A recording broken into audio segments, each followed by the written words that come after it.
for joining us. Um, you know, I really have promised myself that I am not going to be amazed by the stupidity of men or just the things that people say. Let me ask you a question. Have you ever heard the term apple of my eye? Figuratively, it means it is something, or more usually someone, cherished above others. So when I say my niece is the apple of my eye, I'm not saying that her name is the apple of my eye. I'm saying that I cherish her more than anybody else. Shakespeare uses the phrase in A Midsummer's Night Dream in 1600, flower of this purple dye, hit with Cupid's archery, sink in apple of his eye. This phrase also appears in the Bible in Deuteronomy. He found him in a desert land, and in the waste howling wilderness, he led him about, he instructed him, he kept him as the apple of his eye. And in Zechariah, for thus saith the Lord of hosts, after the glory hath he sent me unto the nations which spoiled you, for he that toucheth you toucheth the apple of his eye. Even so, Walter Scott included it in the popular novel Old Mortality, 1816. Poor Richard was, as to me, as an eldest son, the apple of my eye. So imagine my surprise when a particular person, I will not call his name because he's just a regular citizen, just like everybody else. And although the host of that talk show called his name, I wouldn't. If I were to have spoken on that talk show on that day, after the host had already mentioned his name, I could call his name. But for my purposes, I wouldn't. So imagine my surprise when this particular caller calls this talk show last week saying that what the PM meant when he said, wouldn't you prefer to say that you're from the Pearl of the Caribbean rather than from the ghetto, that he meant that he would change the name Vieux-Fort, the town Vieux-Fort, with all its historic content and its history, from Vieux-Fort to the Pearl of the Caribbean. Have you ever heard more foolishness? I mean, seriously. But then again, I really ought not to be surprised, because this is the very same person who did not understand that the meaning of separation of church and state, and thought that it meant that if you're in the church and you're an elder in the church and you also happen to be a member of government or a leader in the public eye, that everything that you do has to be done with a view of the church that you serve. But really and truly, the separation of church and state was a phrase used by Thomas Jefferson to express an understanding of the intent and function of the Establishment Clause and Free Exercise Clause of the First Amendment of the Constitution of the United States, which reads, Congress shall make no law respecting an establishment of religion or prohibiting the free exercise thereof. In other words, whatever a man's religion is his religion. The state will not prohibit or cause to prohibit his participation in state affairs because of a religion that he deems to follow. But this is not where we're going today. That I'm certain most of you would understand where that's going, and I promised I'm not going to deal with that issue because it is a matter facing the courts, and I will not. But just to show you that this person has a history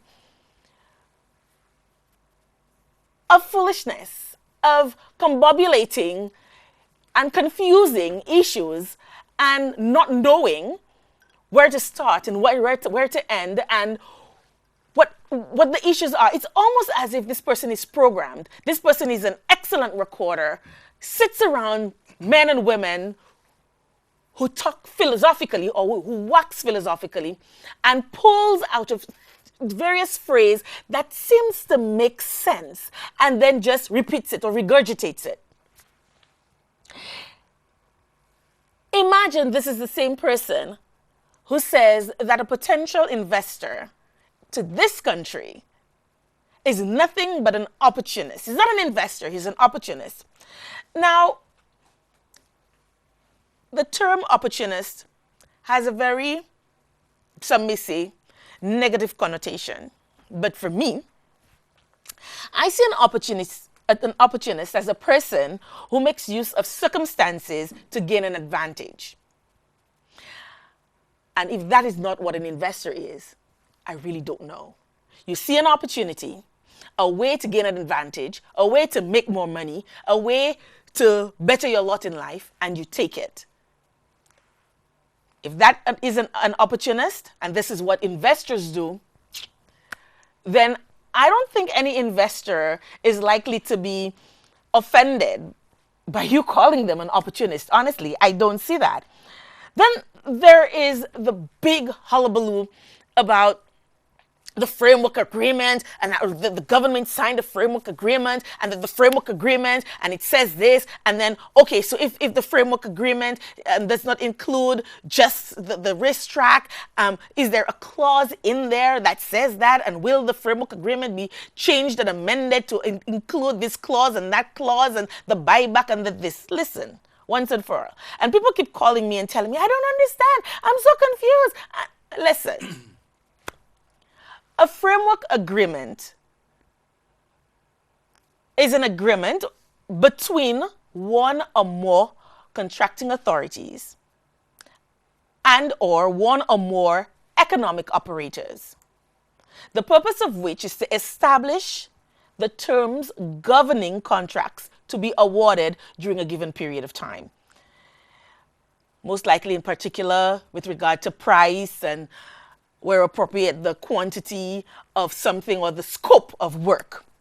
In essence, a contract is a legally binding agreement between two parties which commits them to exchanging goods and services in return for consideration, most likely money. A framework agreement does not normally include a legally binding commitment to the customer to receive goods or services or to make payment. It is only when the customer places an order, and I'm breaking it down as simple terms so that you're not confused because of the magnitude of the DSH. It's only after the two parties have agreed on the scope of work, the cost, who's going to pay what, who's going to contribute what, does it become a contract. All the framework agreement does is it sets the basics of how the business will be done. How it will be done. So in essence, we're agreeing, or in principle, we're agreeing to X, Y, Z, but that does not make it a contract. It is only after all of the variables have been agreed to. I don't like this, I like that, I don't like this, I put this, add this, you know what, I didn't think of this, but can we add this, and in exchange for that, I'm going to give you this. After all of this has been ironed out and signed on the dotted line is when a contract comes into being. Now, a framework agreement, as is, may become the final master contract. But it does not always necessarily mean that it is the contract or a contract. So I hope people understand that, and I hope I've broken it down as much as possible. I am not going to explain this again. I'm not going into that. As far as I'm concerned, I have said that I would like to wait and see how the DSH project unfolds itself and what is the master contract that will be issued out. I frankly, I understand a little bit about how government works, and I think it's imperative that when you're dealing with an investor, when you're negotiating with an investor, that certain things be kept close to your breast, kept close to your chest, so that the investor has a sense of commitment. They have a sense of confidentiality. They have a sense that they can trust you. that you're a trustworthy partner in whatever contract that you're negotiating. So this thing of this lick here, this lick there, I don't know that I'm always in favor of all those licks, unless, of course, it is something that ought to have been done. In other words, something had to be done before something else happened, and that something which had to be done first, the A, didn't happen, but we are already at point C. Then, of course, somebody has to be a whistleblower there. But the fact that issues or contracts are still being negotiated, and as soon as something happens, this person already knows about it, and this person, it doesn't bode well. It doesn't bode well. And some people are now beginning to wonder about the wisdom of this government allowing us in from day one while signing this contract, this framework agreement, and nobody really understood what a framework agreement was. And here we go signing this thing that had been sitting around for 18 months and been negotiated behind closed doors, and we didn't know anything about it, and now we're hearing about it, and oh my God, this is something new. At least, people, think about it this way, if you think about it no other way, at least this government, and I hold no brief for the government, at least this government is treating us in such a manner that previous governments from previous administrations never did. So you know that DSH is not going to be a white elephant or a crocodile waiting in the wings to bite us in the ass because we knew nothing about it. So 10 years down the road, we can't say we didn't know anything about DSH. So I welcome and I love it. I love all of the opposition. I love all of the standing against this, and I'm standing up for my rights. I love it because it tells me finally in St. Lucia, we have a democracy at work, and we don't just have people thinking that they know what's best for us. And while I may disagree with all of those licks, I, for one, am glad that this DSH thing is being ventilated and everybody knows about what's going on. However, I won't lie to you. I won't lie to you. May 22nd, and I will not forget that because it's my mom's birthday, I felt my heart galloping like some kind of thoroughbred, because a statement that was made. And I said, oh gosh, man, after all of this, But before I go into this, I want people to understand that when somebody says, I'm investing in a project, one part of which will not be making money, it does not mean that the project is not going to be not employing people. That's the other foolish, dotish thing I heard last week. It doesn't mean that the project is not going to be employing people. It simply means, and two words, loss leader. It's a loss leader. In supermarkets, it happens all the time. In retail outlets, it happens all the time. You have a product that everybody wants, but it makes no money. So you buy it for $10 and you sell it for $10, but everybody wants it, but not everybody has it. So the store which has it attracts more foot traffic than the store that doesn't have it. So when people come in, they're not just going to come in for that $10 item. They're going to see a $100 item where the returns on which is 50%. And they're going to buy that $100 item in addition to the $10 item, which is what drew them to the store. So when the Prime Minister says that the racetrack will not be making any money, I didn't think, it's not going to be making any money, so it's not going to be employing people because the millionaires who have the thoroughbreds, when they come, they're going to feed the horses themselves, and they're going to shovel the horse poop by themselves, and they're going to ride the horses themselves, and they're going to do everything to maintain those horses by themselves. No. It means that the racetrack is going to be a loss leader. So whilst it's not going to be generating money, it will generate employment. But the whole point of it is to attract other things. Right? Right. So don't listen to the dotish people out there who are saying that the racetrack is not going to be, because it's not going to be making any money. Ergo, it's not going to be employing any people. Pure dotishness, nonsense. Disabuse yourself of that foolishness.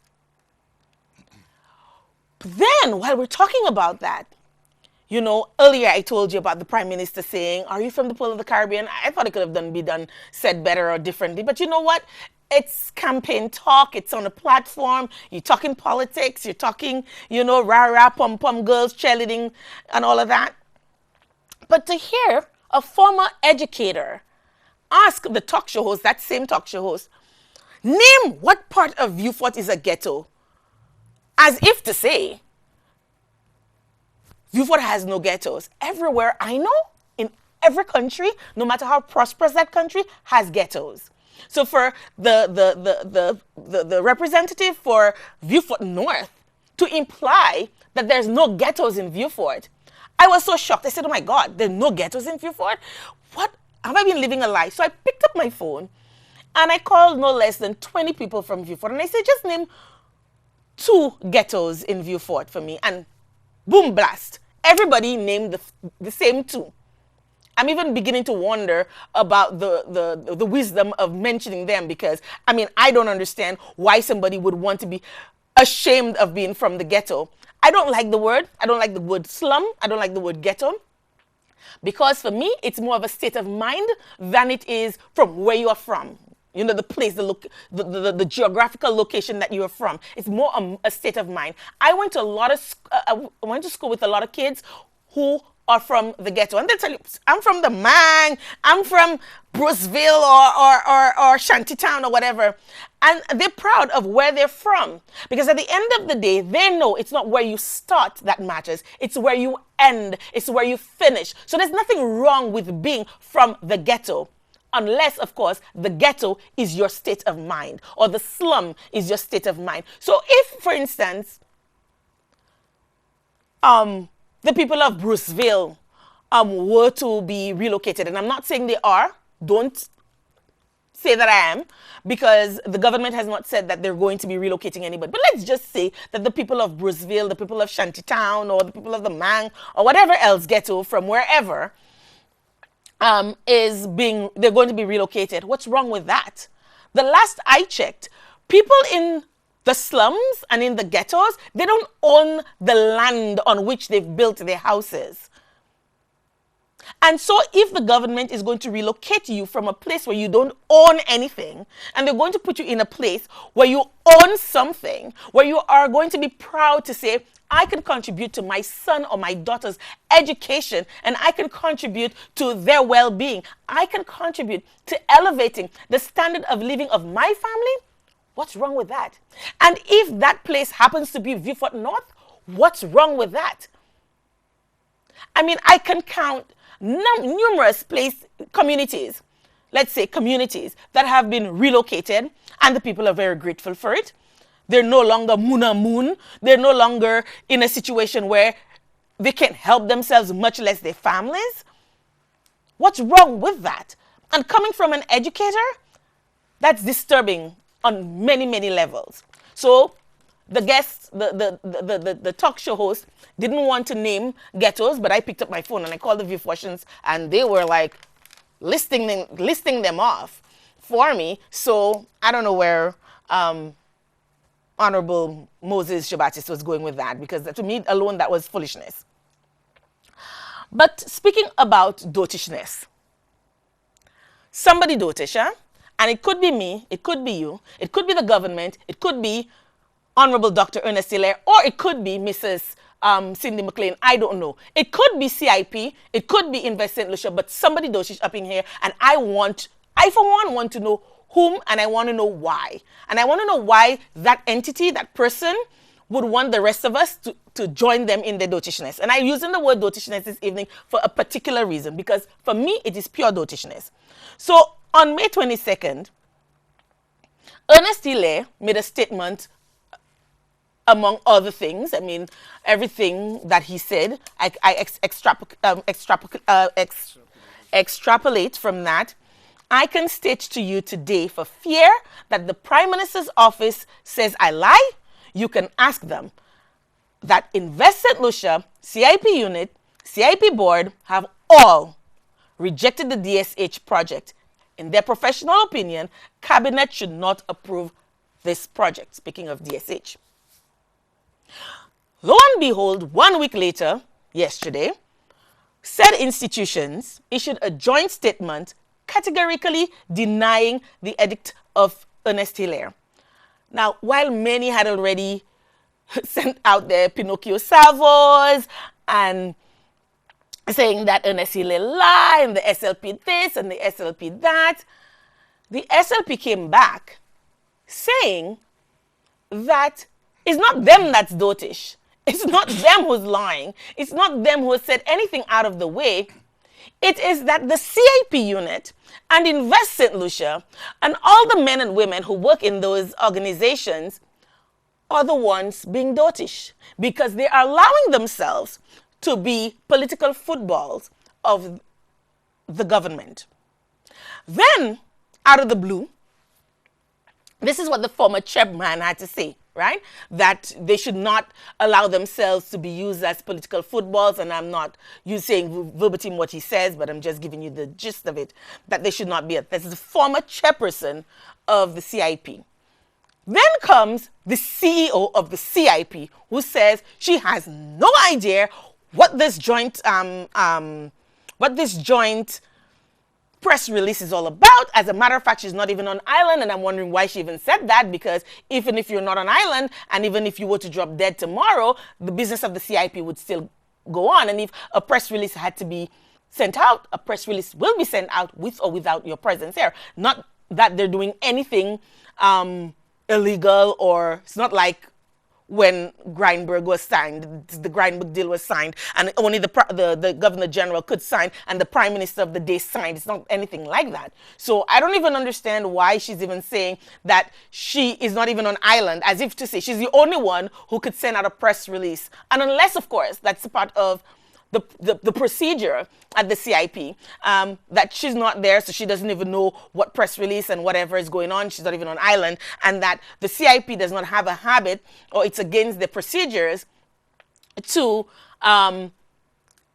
issue any statement on any state of negotiations that the CIP is undertaking. My thing is this, Mrs. McLean, why did you not make that statement? That the CIP is not in the habit of divulging information about any contract or any negotiations that are being undertaken by a potential CIP investor. Why did you not make that statement when Ernest Hilaire categorically stated that I can state, and I don't want, and this one I wanna use his words, I can state to you today. And for fear that the Prime Minister's office says I lie, you can ask them. The Invest St. Lucia, CIP unit, and CIP board have all rejected the DSH project. Why did you not issue that statement there? How did the former chairman know that your organization had rejected the DSH project when that had not even gone to cabinet? And you said nothing. You did not come out in defense and say, I don't know what the former chairman is talking about. We don't divulge information. But yet, the second that you're away and CIP does something as innocuous as issue a press release, and the former chairman doesn't know, you take offense to that and will issue a statement saying you don't know anything about a joint statement. I see a red herring, I smell a rat, and I know it's not me who's dotish. And I don't know about you, St. Lucia, if you're dotish, but I certainly know a red herring when I see one. I see a bit when I see one, I know a bit when I see one, and I smell a rat, and that trap went clap. Somebody got caught. I'm not saying that Mrs. McLean is doing anything Oh, I'm not imputing any improper motive to her. Don't get me wrong. I'm just saying that if today you can make a statement against your own organization saying that you don't know anything about a joint press release, when really and truly there's nothing wrong with that, because if wherever you are, you were to be in an accident, you were incapacitated, you dropped dead, heaven forbid, you can't come back at the time that you said you were going to come back, the business of the CIP has to go on. And if a press release has to go out, it has to go out. Now, one thing that I will agree with Dr. Hiller is, why did it take 1 week for that press release to go out? But then again, maybe, just maybe, there was a red herring, there was a trap, and it went. And that's all I'm going to say on that. We're due for a break. When we come back, my guest. Stay tuned.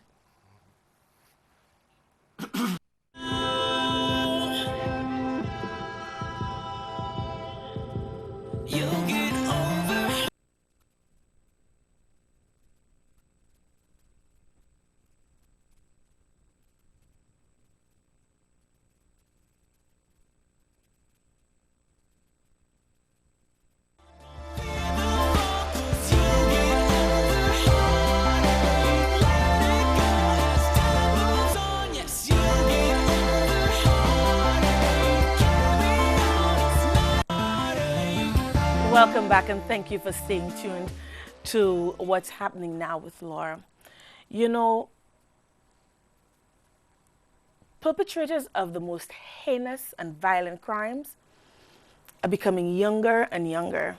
In our society, it's almost as if we're going to biblical times, where brother kills brother, and son kills father, and people who should know better.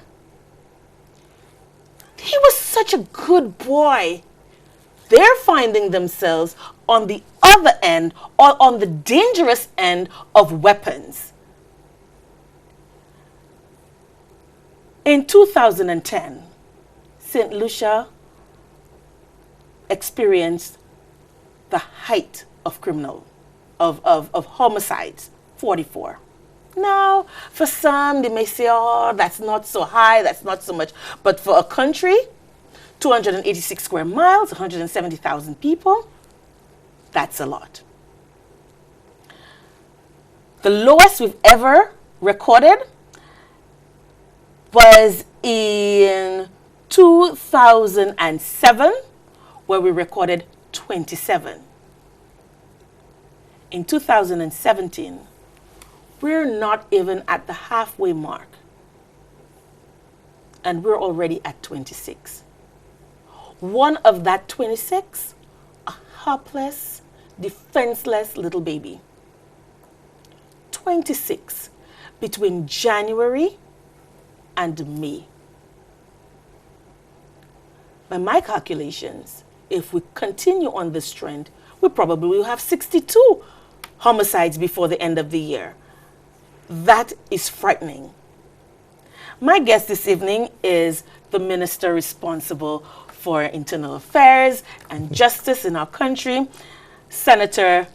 This is good. Minister comes first, or the senator comes first? Senator. The senator comes first. Honorable, honorable senator. No, senator. Senator honorable. Yes. All right. And I should have done that. I should have done that before. You would have thought, but knowing me and my can't stop talking, never thought to get the right protocol. So it's Senator Honorable Herman Gill Francis. Yes. Herman Gill Francis. Welcome to What's Happening Now. All right. Thank you, Laura, for inviting me on your show this evening. I know that not only you, but all St. Lucians are a little perturbed about the incidents of homicides that are occurring on island presently. And we need to do something about it. But before I go any further, I must say that we need to categorize the homicides that we're having. At least 12 of them have been domestic violence. In one incident, at least 3 persons died. And we are recognizing that there's a lot of gang violence occurring. So a lot of reprisals. So somebody kills one person in an area, and then there's going to be reprisals. And that is what is pushing this whole homicide rate. We have recognized that the drug trade is very, very integral, plays a very integral part in what is happening. And we are trying our utmost best to see how we can curb that. I remember the Marine unit were hampered because of the Leahy law and couldn't have boats on the water. I approached the Prime Minister and he readily gave me $500,000 to buy at least 8 engines for those vehicles. So these vessels are out there now, and we can see there is a decrease in the number of cocaine shipments that are coming to St. Lucia. I can tell you that because the intelligence suggests that there's a RSS who gives us the information. So I know that. What has happened now is because that the shortage of the drugs are coming in, the gangs are more aggressively challenging each other. In a place like Masha, we know there are 2 known gangs. We know the individuals who are in charge of those gangs. But it seems sometimes that the police is a little afraid or not getting the information to go after these individuals. Over the last weekend, we did make some headway, and a team of police officers went out. We brought in a couple of persons, and if you notice, over the weekend, there wasn't any shootings because the police were very aggressive. And this is what I've been saying, that you need to put boots on the ground. I mean, if there is something happening, you don't have the intelligence, but afterwards you've heard what has happened, you need to react. And we're reacting as police officers as if we are afraid of the criminals. We can't be afraid of criminals. Okay, it's our job to make St. Lucia safe. And as long as we do what we are supposed to do within the confines of the law, we shouldn't be worried about what happens afterwards. But I think that the impacts report is having a negative, how do I want to say, I don't want to use the word impact again, but that's yes. The only one that can come to mind now, that is having a negative impact on the members of the police force. Also, there are members of the police force that are just not interested in working. I can say that, especially some of the senior officers. They sit in their offices. You don't see them patrolling the streets. They're not giving any sort of guidance to the young people, to the younger police officers. They're not role models. They're just there in their office and receiving a salary. How do they get promoted to that point, though? If they're, I mean, you would have thought that as a corporal, sergeant, lieutenant, and I never understood, honestly, Minister, what the hierarchy is. So I just put them in anywhere. So forgive me if I get the hierarchy wrong. But they had to climb in the ranks, right? Yes. How do they get there if they're not? Or is it a case where they've arrived? I reach. Now local palace, we have this, I reach. So yes. Yeah. But I think right now that is what is really happening. In my days as a police officer, you started as a young constable and you were graded, and based on what you were doing, you'll be promoted. We also, when we looked at the senior officers, there was some sort of training ground. We would go to Jamaica and do our senior command, and from there you would be given responsibility for one of the divisions, which was the Southern Division, which encompasses stations from Soufrière to Micoud. Or then you would be the divisional officer for the North, so from Dennery across to Canaries. And that would mold you, give you some sort of management skills and so on. We also had the FBI courses that were destined or created for senior officers. We have not been having that sort of thing because of the Leahy law. So police officers right now, I think after 2009 or 10, there's a promotion policy. So you need to have a certain amount of years within the force before you can sit the promotion exams. So let's say from a constable to corporal, you should be a 5-year service before you can sit. But if you have a first degree, so you have a bachelor's, then you don't have to have the 5 years. You can do it within 3 years. And I agree to a certain extent, because in this day and age, you need to educate yourself. So the degrees are good, but you need the food soldiers. Yeah, because to my mind, I'm thinking, this is not like a job where you're in business administration or you're in an operational, like in the private sector. This is very much a hands-on it's not a theoretical job, it's a practical job. Yes. So you need to have the practical as well as the theory. theory. And to my mind, you must have the right aptitude. So because if you don't have the right aptitude or the right attitude for the job, why would I want to, you know, just move you up the ranks? It's almost like school. There are kids who graduate from school functionally illiterate. Because they sit the minimum standard exam, they did not perform well, they did not meet the minimum standard required, and get promoted to the next grade anyway. So I see it like that. I mean, if you don't have the right attitude, but you're a good exam taker, you can write an exam. Exactly, and that's what it is. There's some people who just can pass exams. They're very good, they can study, and they can pass any exam that you give them. But to put them on the street and to really give you the sort of affinity to the job that I remember my father. Sometimes you wouldn't see my father for a whole weekend. And these guys were actually sleeping under somebody's house waiting for that individual to come because they didn't have the transportation to say, well, they could go back to Castries and then travel to Soufrière the next morning. So if they go to Soufrière, they didn't find the individual. They would stay around for days to make sure that the individual comes back. We don't have that anymore. The esprit de corps that the police force used to have is no longer there. Everybody is interested in is promotion. And that's what they do. So now the easiest way to get promoted is to go and do a degree. And you have Monroe College, you have all these areas that you can do it online. So it's fairly easy to go and do. But even in the private sector. Yes. I mean, I studied in Canada, and I went to school with a lot of people. I worked jobs that people say, oh, you would never work that job in St. Lucia. I said, no, because the mindset is different. But then I actually worked in a coffee shop when I was studying. And the barrister next to me was actually a barrister. She was a lawyer, and she had moved from Toronto to Ottawa. And rather than just sit home and not do anything while she was waiting for the opportunity, because I think she wanted to work within a specific government department, rather than just stay home, and she would come in 3 days a week and serve coffee. And while serving coffee, we actually worked in the basement. Our coffee shop was in the basement of that government department. And so at lunch, when the directors and all the big wigs came down to have lunch in our coffee shop, she would, oh, I want to work the floor. I want to work the floor. And why would you want to work the floor? And it was because she got to network. That is it. So you have people with first degrees and MBAs and who are working seemingly menial jobs because it's an ends to a means. You know, so I forgive me if I don't have the appreciation for somebody who has a degree and thinks it's their right to just get promoted. But I agree, and that is what is really having a negative impact on the police force. And there's some police officers who have reached a certain age, and they don't think that they have the capacity or ability to go and do a degree. So what we are trying to do is to tweak the promotion policy to suit where you can do a police course, and we try to bring it to them instead of you sending them to Jamaica and only 1 or 2 persons can go for the year. That we can get some of the instructors to come down, and you get a large group of individuals.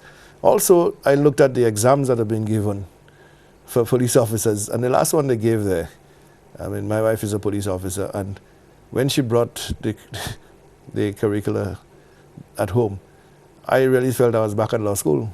It was more difficult than what I did at UWI. You know, it's ridiculous. So some of the topics there were not police-oriented subjects. That's law. That's a law degree. So you need to teach the police officers what are the powers of arrest. How do you arrest people? What are your functions at the police station? How do you manage a suspect? What are you teach people human rights? And those are the sort of things. How do you manage a police station? What about hand-to-hand combat? I may not be a police officer. I never aspired to be a police. Although on the weekend I was teasing a police officer friend of mine. He said maybe I should have become a police officer because he had so much vacation time coming to me. We have to touch on. We have to touch a little bit on vacation. The vacation time that simple, because I swear our commissioner of police is we just heard he was commissioner, and he has had several acting commissioners in his place, in his stead. I mean, it's ridiculous. But I have cousins and friends abroad who were police officers, and they didn't just become police officers. They had to do that degree thing that we're talking about. They did it first. Course, they yes. didn't become police officers and then get the degree. Yes. They came in with the degrees. degree, yeah. And imagine they're traffic cops. They're what they Exactly. call the meter maids, and with a degree. Right? Yeah. So they didn't come into the force, get a degree, and then expect promotions. They came in with the degree. And then there was a course that they had to do, which hand-to-hand combat and how to,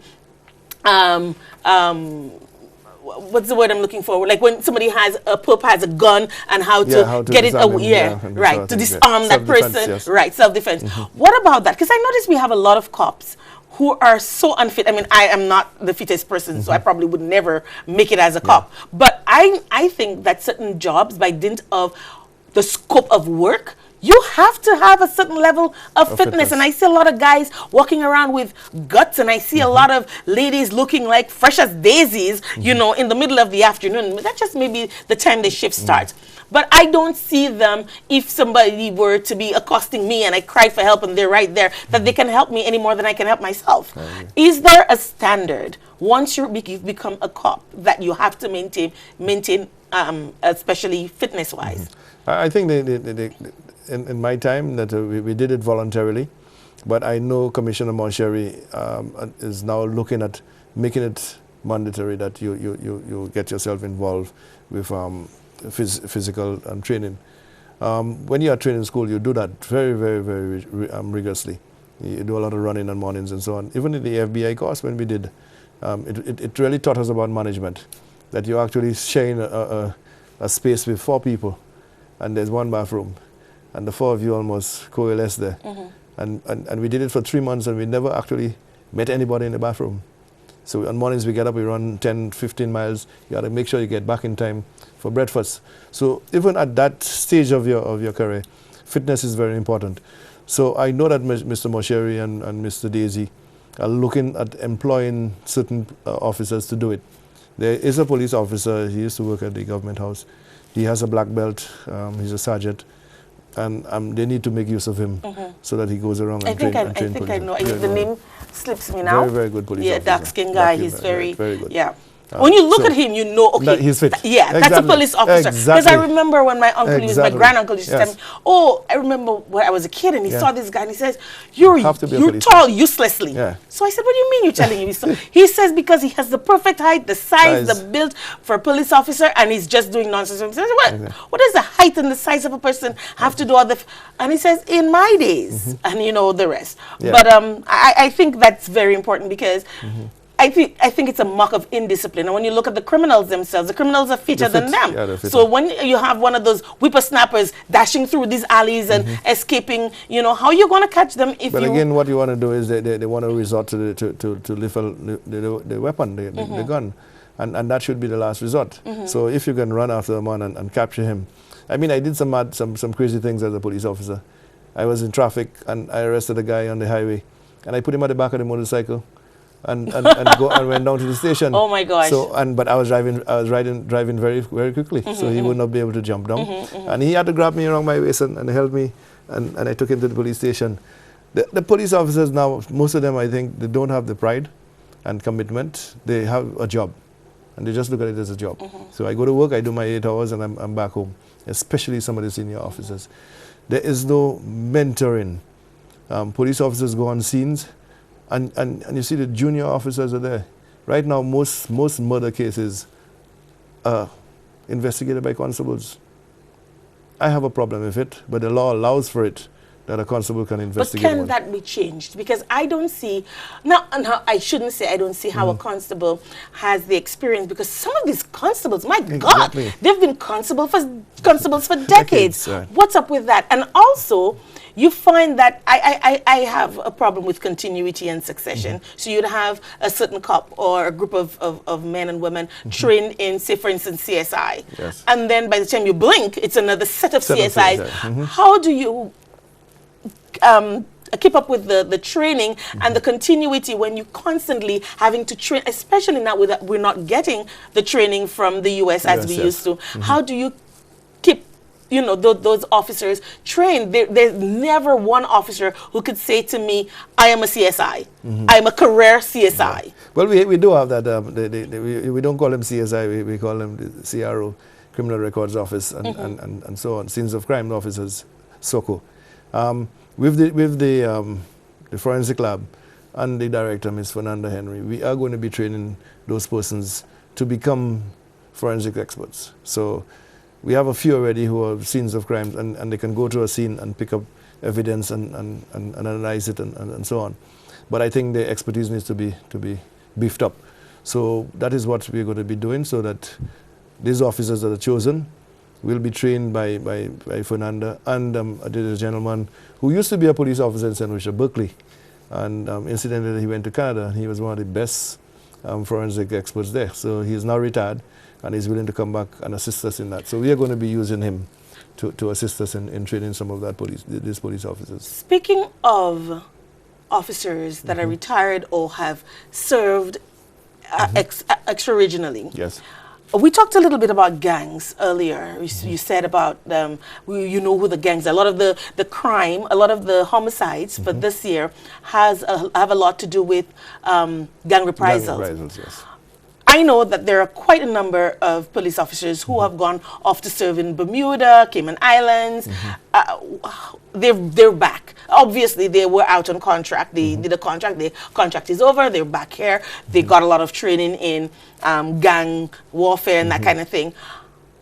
Why aren't we recruiting those men and women who have served in those territories? Well, I would love to do that, but no one has actually come to me to say, well, okay, that they worked in that police force and this was their forte for me to try and hire them. Like I said, the only person who has offered his services is son in Berkeley, and he's now he's gone back, and he's retiring this year, and we are actively looking to bring him in.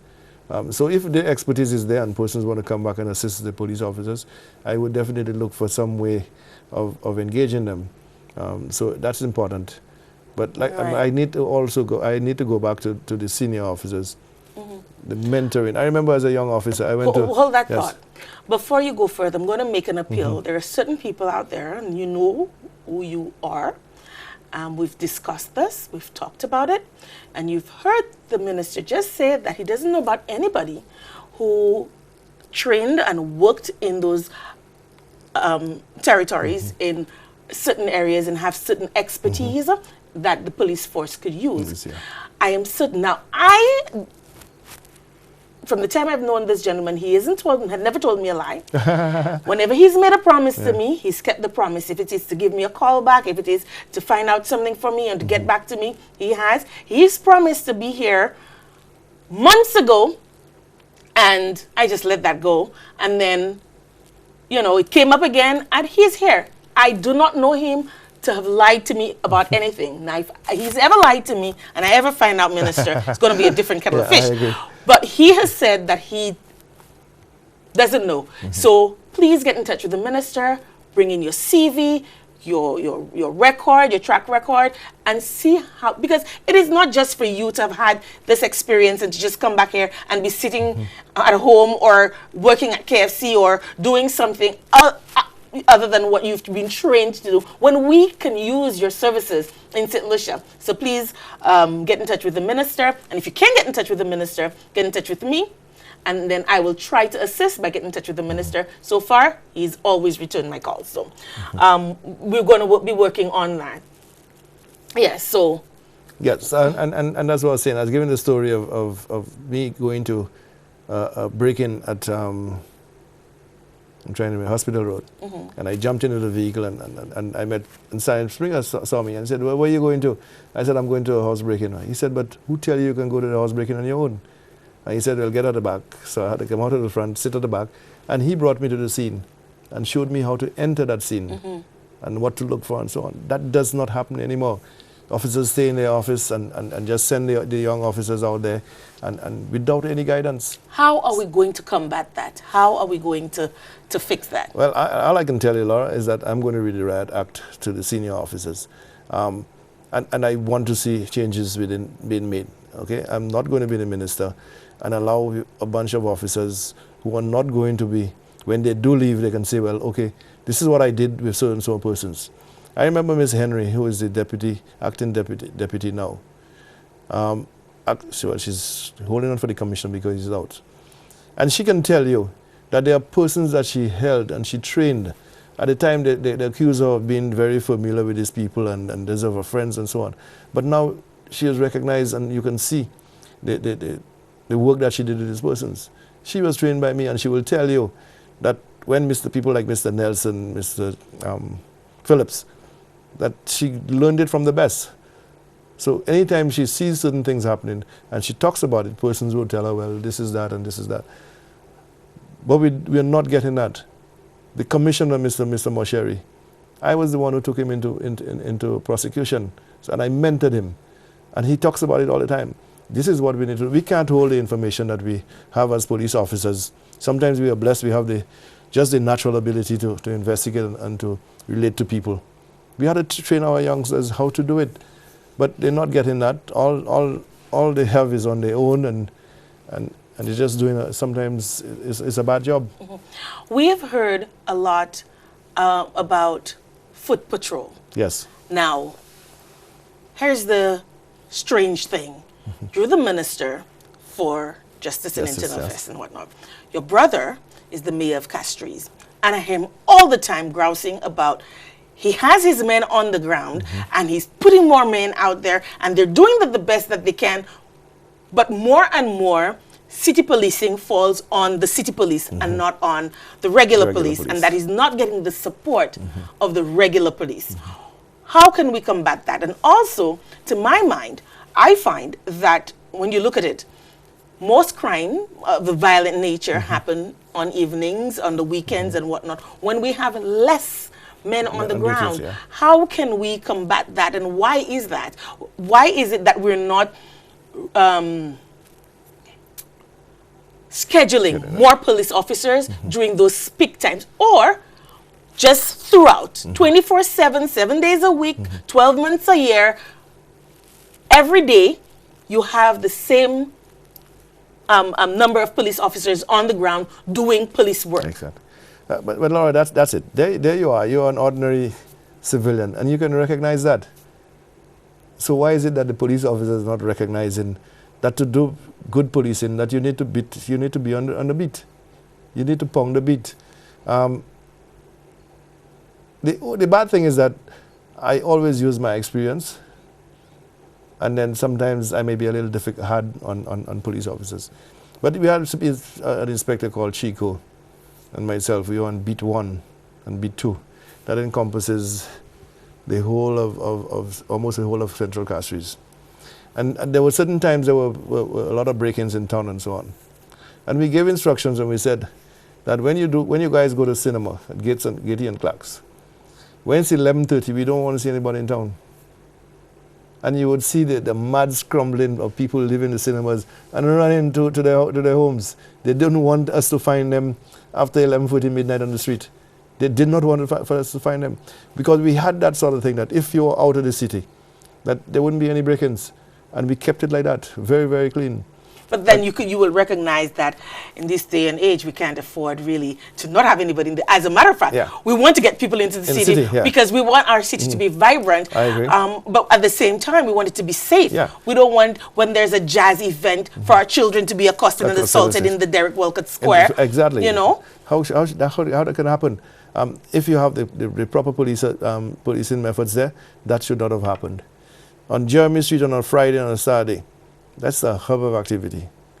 Every day there's a stabbing there, wounding, but no police officers. And I understand what my brother is feeling, Peterson is feeling in the thing, because he's trying, by putting police officers, his city police on that thing. He doesn't have sufficient officers to do a 24 hours surveillance. So he would use, especially on cruise days, he would use those police officers to patrol the areas. But what has happened is that the police have reduced their presence, and it couldn't be. It was meant to augment the police presence. And so again, I'll be discussing it with Mr. Daisy, and to see that more police officers get on the beat. That is a basic. Mayor Giuliani in New York did it. When there is crime, you put as many police officers on the beat. It's a deterrent. You know, on evenings, people come from work. The hotel persons come from work, and they have to traverse the city. And they would walk from Jeremy Street all up to Marsha and don't see a police officer. It's not fair. And most of our hotel workers are women. You know, we should be thinking of that and saying to ourselves, yes, these persons are getting a livelihood. They're working hard for the children. And yet still we would allow women to be walking the streets at 11 midnight and nothing. There's some hotels now that have recognized that and would drop the staff as close as possible to their homes. But we as police officers, we need to do ours. We need to make sure that the city is safe for those young ladies who go to work. They make reports. There's a young lady and a gentleman just seemed to be feeling that this person has to be his. She has taken him to court. There's a restraining order. Yet still, he stabbed her. And up to now, the police have not arrested the guy. And he's in they know who he is. And he's in the CDC every night. He is there every night. Every day you pass by the back of the CDC there are a lot of things happening there. Some of the guys from the other areas, I don't want to use that word, from the other depressed areas are coming to the CDC area and doing a thriving business there. You don't see any police officers there. Could it be, because I hear a lot of people, they talk to me and then they say, you know, the police themselves are more corrupt. You know, and I hear the police, especially former Commissioner of Police, Vernon Francois, yes. with big on community policing, very big on community policing. But to my mind, the police are themselves the biggest detractors of the community policing. I don't necessarily think that community policing is about going and paint somebody's house and giving them foodstuffs and that kind of thing. Oh, that's all good and well. That is engendering goodwill, but I don't see it as community policing. I see community policing as where the community works with the police to combat crime, to keep crime on a minimum, to, if there is something has happened, that they can work with the police to get that crime detected, to bring it to its lawful conclusion. Yes. I don't see that as happening because a lot of the times crime happens, citizens come to the police and the police does everything contrary to assisting. I mean, I have experienced, my family has experienced it firsthand. And on the flip side, we've also experienced where our business was broken into. Within 24 hours, we had identified the perp. Within 48 hours, we had a footage within 24 hours. Within 48 hours, we knew who he was. And within 72 hours, we really, Mom and Dad, we're going to talk about that, have an agency where we can help detect crime. Because we were able to get the intelligence to tell the police where the person was, when they were there, and to go get them within 72 hours. To me, that is community policing. Yes. Community policing is not where I hand you somebody who has burgled my business, please, and I've told you that intelligence coming to me, information coming to me, is that this person is a career criminal, and then you turn around and issue a police bail. That doesn't make any sense to me.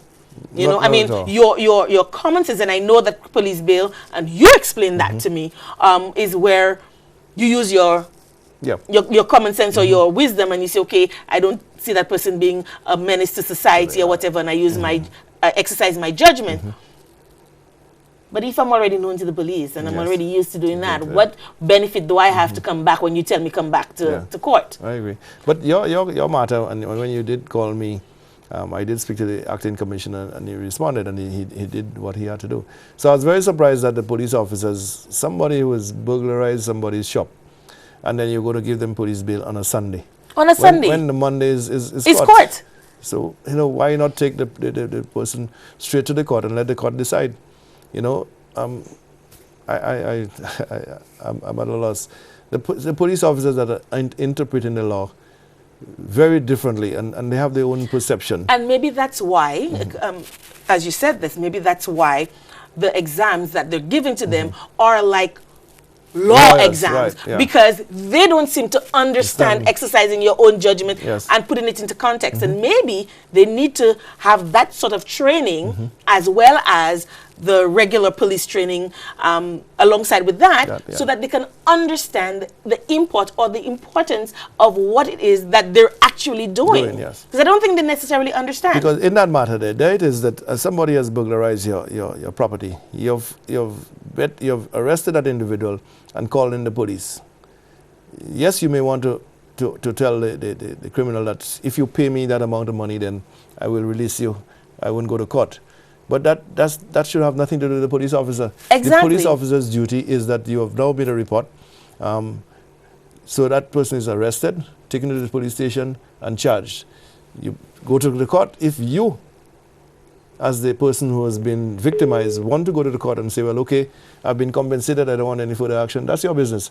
But the police officer should not get involved in making those sort of arrangements. Now, to my mind, Yes. I don't necessarily think that is the way to go, because that's wajima. Exactly. So, Okay, that's so why wajima. should why should I don't even want to get Yeah. involved in wajima. Yeah. My thing is, I am going to make an example of you so that people like you don't think that I'm a soft target and come to my place of business and feel that, oh, Simon Sa, I'm all fab, you're fab, and just walk in and do what you want.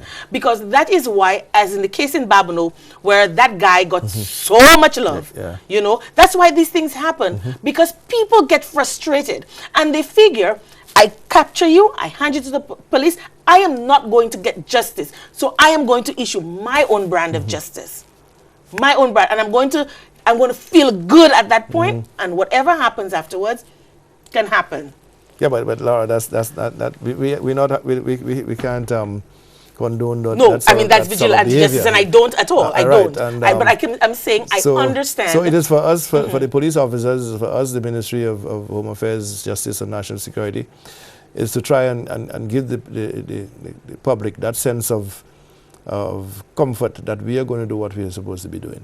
And I think to be able to do that, we have a lot of training to do. And we're going to spend a lot of our monies that have been allocated to the ministry on training. So within a quick period of time, we would see a different attitude of police officers towards things. I have told police officers that there's something called victim-inspired policing, that you should really keep in touch with the victim and give the progress of their matter. So on a weekly basis, you call them and say, Mom, you know, I have not arrested the individual. I'm still looking for him. But we are still actively looking at your case. When you do arrest the individual, you call them and say, well, I've got the individual. I'm charging him. I'm going to take him to court. I will call you to give you the date of the matter. You call and give the date and so on and so on. At the end of the day, when the matter goes to court, if it's dismissed, you have done everything possible. But sometimes, for years, the person doesn't even know what's happening. Exactly. And that's the frustration. We're due for a break, but when we come back, we'll have more on the discussion on this. And the messages that started coming in. Somebody wants to know about the Witness Protection Program. Yes. So when we come back from the break, we'll talk a little bit about that. problem. See you on the other side of the break.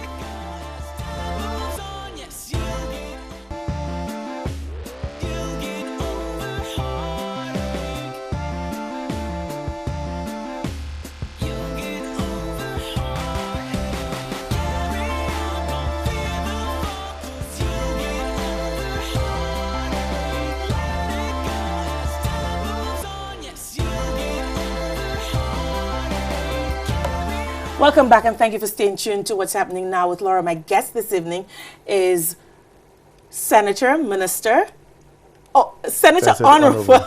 Oh my God, I'm so terrible when it comes to titles. It's a fact. I am terrible when it comes to titles. I really have, not that I have no respect for the title, I just think it just boxes you so much, you know. So my guest this evening is Senator Honorable Herman Francis, and we've been talking about crime, policing in particular crime. And I want to ask you, we have a call online, but before we take the call, remind me, I want to ask you about our crime chief and who it is, because we don't seem to be hearing much from the top cop in that area. Hello, thank you for holding, and thank you for calling What's Happening Now with Laura. You're on the air. Hi, good evening. Good evening. I want to ask the minister, what has been happening with... Say again? What has been happening with undercover policing in this country? The corrupt policing? Undercover. Yeah. Undercover policing? Yes. You call the police, something is happening, you see SSU showing up. I mean, you think the guys will stay there for SSU to get them? No. And the irony of this thing is that set of little boys, you know. How can we curb this thing? You see this thing happening, as well as robbing people big daylight, and not one policeman. At least we should have at least about a dozen plainclothes police officers combing that city circuit, you know.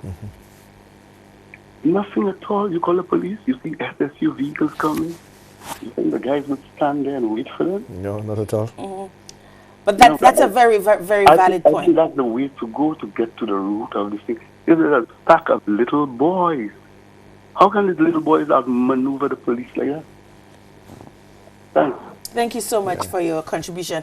I had a friend, a very close family friend, very close neighbors. They look at us like their sister. And one of her sons is an SSU. And she said, the mother used to tease him all the time. And she said, you guys are coming, SSU, Makavini, SSU, Makavini. Yeah. The criminals get away by the time you guys come. How do you combat that? And how do we do the undercover policing? But before you answer that, we have another call. And it's going to come fast and furious. That's the thing I love and I don't like about this show. You're on the air. Thank you for holding. Yes, good night. Good night. I think some time ago the senator spoke about the proceeds of crime and using the proceeds of crime to buy vehicles for the police. Yes. Are there any plans to apply that same law when, let's say, go fast boats are seized to actually augment the fleet of the Marine Police? And secondly, I know that the police tend to rely a lot on cell phones for communication, whereas most police officers in developed countries have their own walkie-talkie network of repeaters. Why not return to the days when the police use walkie-talkies to get communication out quickly? Very well done. Thank you so I much think for there's the call. are excellent points that you brought here. But the proceeds of act crime, we are doing that, and the police are actually going to get some vehicles this time around. With the Marine, we intend to do the very same thing. The Prime Minister is big on that, and all assets that have seized from persons who are benefiting from crime will be pumped back into the police to fight crime. The other thing with the patrols, I mean, like, you are a civilian, and I keep saying that if the civilians can understand and see to it that if you have plainclothes police officers patrolling the streets, that a lot of those crimes can be solved, then and stopped. I mean, so why is it that the police are not seeing it? We talk about it every day, and I know for a fact that the commissioner is passing on to the senior officers. It's for the senior officers to now filter it and do it. In other countries, you have undercover police officers who dress as rastas, who do all sorts of things. They don't shave. You would never even think that they were police officers. These are some of the things that you need to do. But I cannot just stay and tell the commissioner, I want you to do this, I want you to do that. I can advise him, I can give him some of my experience, and then he has to implement it. Laura asked me a question earlier about the ACP crime. The ACP crime is really the face of the police. Everything that happens when it comes to crime, that individual must come on the show and speak to the press. You know, I know her because she is part of the force, and I know the hierarchy of the force. But people don't even know that Mashama Sealy is the ACP crime. She doesn't speak to the press. I've never seen her giving a press conference. That is wrong. If you're going to be as ACP crime, you have to be very vocal, like what Ms. Henry used to do, like what Vernon Francois used to do. Absolutely. These are the things that you need to do. The public need to know who you are. Don't these Even officers, the criminals need to know who you are. Don't these officers get reviewed on an annual basis? And isn't that review would be the basis for getting raises and promotions? I don't know how it's done in the police force. But to my mind, if you're not doing your job, then you ought not to be getting a good review to get those promotions and those bonuses and those increases. But before you answer that, we have a call online. Thank you for holding. You're on the air. Hello. Hello. Yes. Yes. Ms. Jean-Pierre. Yes, dear. Good program. Thank you. My Honorable Minister Francis. Yes, sir. We there. Thank you very much. Okay. I heard a couple of things that is good, very good. And the one that well touched me is qualified by degrees. I heard that. Yes. What the experience? Exactly. I must thank you, Thank you very much. because you treat me very good. Thank you. I had to mention my name. No, you don't have to. I know who's speaking. I know who's speaking. Yeah, and let me just tell the audience that I was trained by the best. And I can never forget, at the time he was Sergeant Nelson, ex-commissioner. Yes. And don't forget our guys in Clanriser. No, not at all. Of course, we train us. Yes. But what we're saying, the experts are there, you know. The experts are there, harness them. Okay. We have the FBI guys there, train Yeah. them. I can mention a few, you know. Yeah, well, that would be good. We have none of But it. don't mention on air. You're not on air. Not on air. You'll call me and you'll give me them and I will engage them. Oh, the other thing again, Honorable Minister, when I got my training in 1983, that talk, Yes. there was a pamphlet, basic pamphlet, Yes. how to respect elders, That is like it. corporal sergeant, Yes.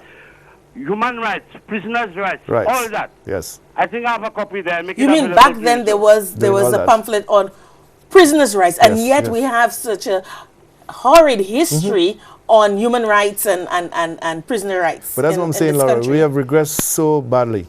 I mean, and I always mention Mr. Cuthbert Phillips when I speak, and Francis Nelson. And these were two individuals that really loved policing and that took policing to a different level. I mean, when you listen to Mr. Nelson at training school, I mean, you really thought that he was a Chief Justice. He knew Right. he knew his stuff, and he implemented what he was taught. We participated with the police officers. We played cricket with. It doesn't matter. He was commissioner. He would still play for us as constables. And I think that's very important. Yes. Is there anything else you wanted to add, caller? Oh, we lost the other caller. Okay. You know, so- we have another call online. Okay. Hello. Hello, Yes. Good evening. Hello. You're on the air. you hear me? Yes, Yes. I'm hearing you. Okay. Good night. Good night. Very interesting program. Thank you.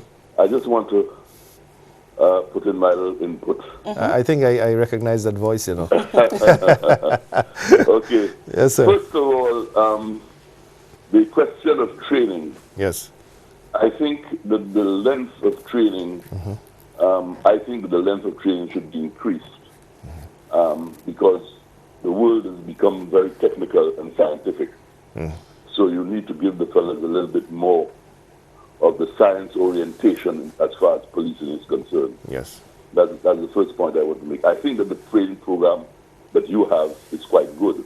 The second point I want to make is I think that the police, I have a great amount of sympathy for the police. Yes. You will recall that I am the only person who has actually increased the salaries of police to make them more in keeping with the work that they're supposed to have done Agreed. vis-a-vis other public officers. Yes. I And still that think that has the and police should that has get- caused a problem, eh? Huh? And that has caused a problem. Well, I think that the police should be getting a lot more money Thank you. than a lot of other public officers Right. in the system if we really want them to work the way that they should. On that, however, I think that the conditions of work, you need to look at some of the offices that they have are really, really bad. The records office and so on. By now, all that should be computerized Yes. so that you could have much quicker responses, particularly the criminals.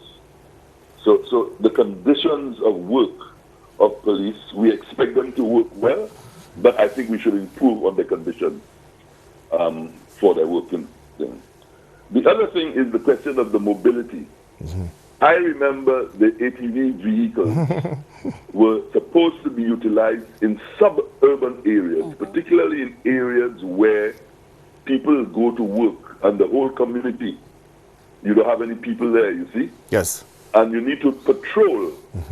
So the mobility of the police are very important in that. And I think that is an area that I wish that you could give some more attention to.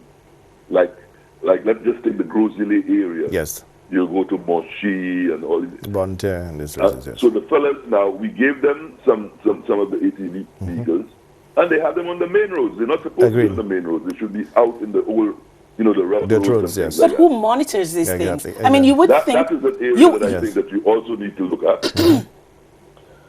The question of numbers. Yes. We complain about them not going on the beat. I think we need a significant increase in the numbers of policemen if we are to have active patrols. And we need to have patrols both for day and night. Now, remember yes. in the old days, the police had special night dark suits, Yeah, suits, yes. you know, which blended, of course, in the darkness so you couldn't identify. Yes.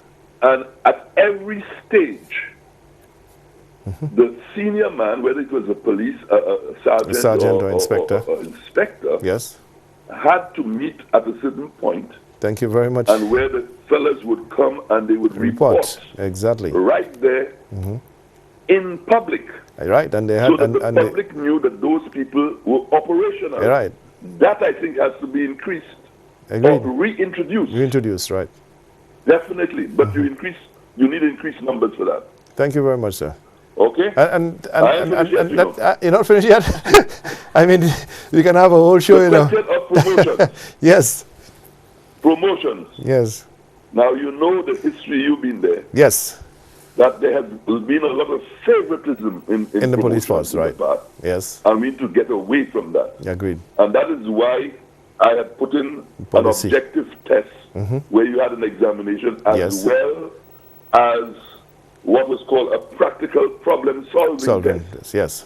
to be able to distinguish those guys who are capable of promotion. Yes. So that has to be done.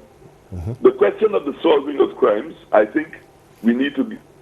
A lot of serious crimes we've solved before without any forensic lab and so on, you know. Agreed. Why? Because you fellas had the investigative Techniques, yeah. and that has to be brought back into the picture.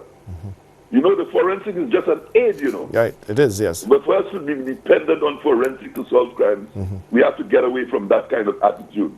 We have to make sure that the investigative techniques of our guys are good. I can go on and on, but I just wanted to pass those few points. I don't know what your comments are. Well, I agree with you, except the last one with the forensic lab. Because you see what happened in our investigative skills in the past. We had persons who were willing to come forward to give evidence. Right now, persons are not that willing to give evidence, and Laura wants to come onto that subject about witness protection a little later. But with the forensic lab, so we do more forensics, so we don't even need the eyewitness to come to court, and this is more powerful than eyewitness statements.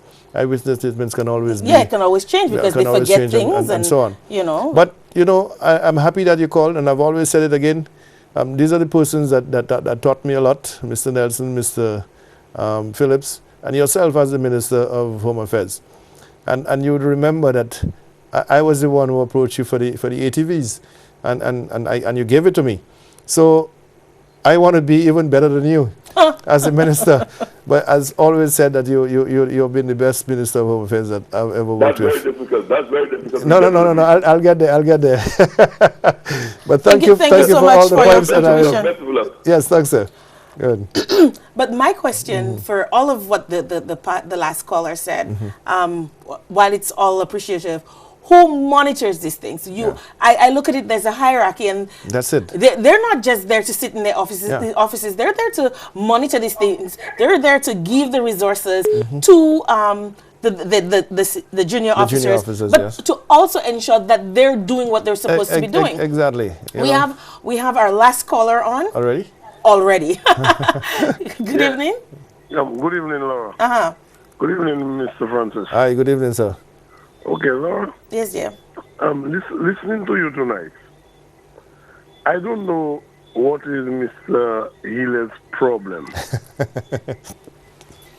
Because what I am saying, Laura, as if Mr. Healy has an agenda, or whether Mr. Healy has some revenge that he and the St. Lucia Labour Party want to take over St. Lucia. Because for some people that are out of office, it's not even a year yet. But yet still, Mr. Healy is behaving like he has a box and he just pushes his hand and take a fake news and come and bring out to the public. And even though that the Prime Minister or the people that he's talking about comes out and say what the reality is, what the truth is, but yet still, he will still motivate and try and just cause Manipulate.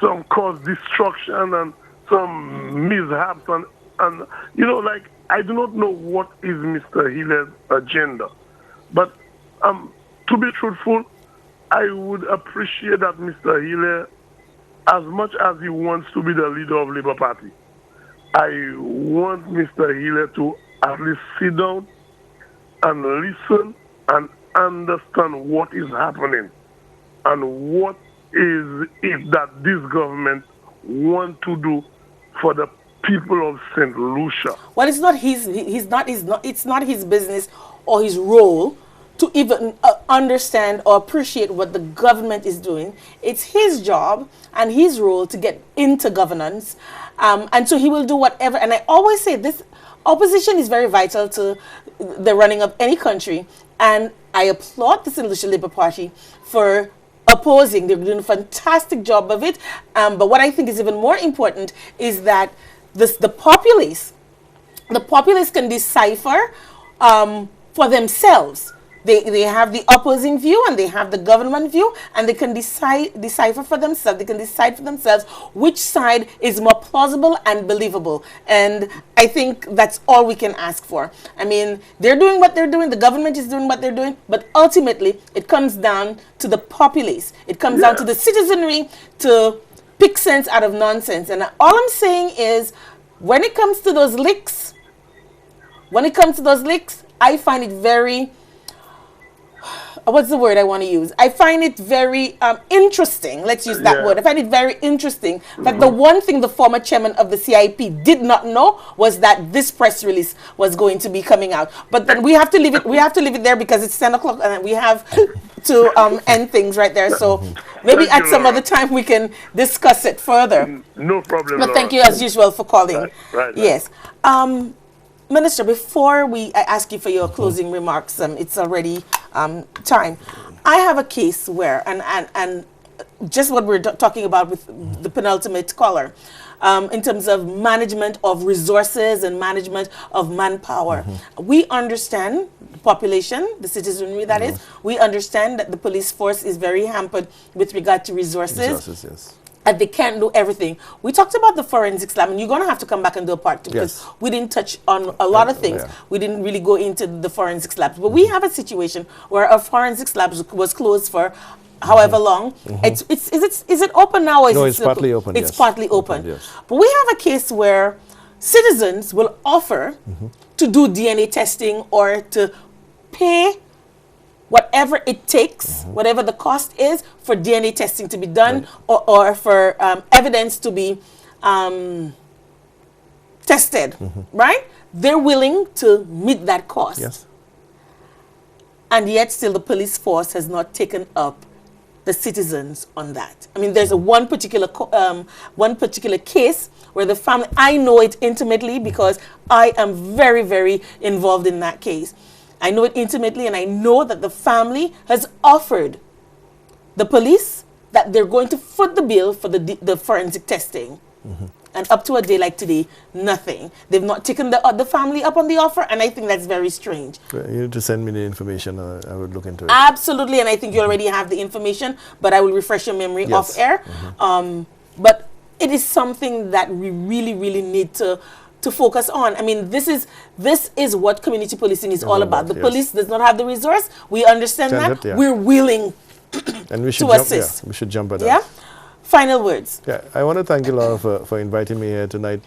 I find myself, every time I come on the show, that we really don't have enough time to speak about the things that my ministry has to do. But before I end, I want to really thank the members of the police force that are doing what they're supposed to do. I want to thank the fire service, especially for putting up with the conditions that they have to work under. They're now seeing that we will try and do something to assist them. And especially Borderley, I find the management of that facility so efficient and progressive that there's always something happening at that facility. It's a difficult facility to manage because it's It was built for 500 people, and there are many more than that now. But the management and the officers there are doing such a fantastic job that I want to thank them for doing that, and I would implore them to continue. Therefore, to the public, I want to tell them that I will be dealing with the police. I have to speak to the police very seriously. Everything hinges on good policing. So I'm not there just, I don't want to just bash the police officers. I want to give them my experience and my support. The Prime Minister has indicated that one of his main functions for this year is to make sure that the police get what they need within the realms of what we have financially. We have looked, like the person talked about, the financial proceeds of financial act. We are actually getting at least 3 vehicles from that. And as the cases are dealt with, we will be getting more. We're going to be looking at the Marine unit, to the boats that we have seized, to try and sell them off and pump the money back into the Marine. Speaking of boats, we didn't even touch on the coastal border patrol and that kind of thing. So you have to come back, and I want you to. And the last thing I want to say, to promise. I will come. Just call me. And the last thing is that now I'm the chairman of the RSS Security Council, and we're now in the hurricane season. So I know my work is cut out for me. That anything that happens within the OECS territories, that I would be the lead minister, and I would have to maybe sometimes travel to other countries to make sure that the infrastructure and everything is all right there. So I know I have my work cut out, but I know I'm getting a lot of support from the public, a lot of support. And I appreciate that. People call me, and I try my very best to try and see if I can assist them as much as possible. The Commissioner, Mr. Mosheri, and Mr. Milton Daisy have been very, very, very nice. I sometimes wonder why Milton hasn't said to me, but Minister, you're troubling me too much. Because as soon as I get the information, I call him and he's there and he responds. And I want to thank him for that, for the support he's given me. The leave situation, like I said, and that's one of the reasons that Mr. Mosheri is out for that long. He has so much leave that I insisted that he takes some of the leave. And so that when he comes back, he's refreshed. And I know for a fact that he is going to be willing to go full throttle and making the police, the image of the police, a much better one than what it is right now. So thank you very much. Thank you once more for coming through. Yes. And we're going to have you back on. This is where we end tonight. I mean, the time just flew by, and we have so much more that we want to talk with the minister on, and we will have him back so that we didn't even touch any of our emails, many of our WhatsApp messages. So we have to have him back on so we can discuss those things. Before we leave, I want to say hello to little Isabella, who met me at Mega J's and thought to say hi because she watches the show every week with her mom. So hi to Isabella and Beverly. Hey, I'm looking forward to seeing you at Eden pretty soon. This is it for tonight. We'll see you back here, same time, same place next week. Bye-bye.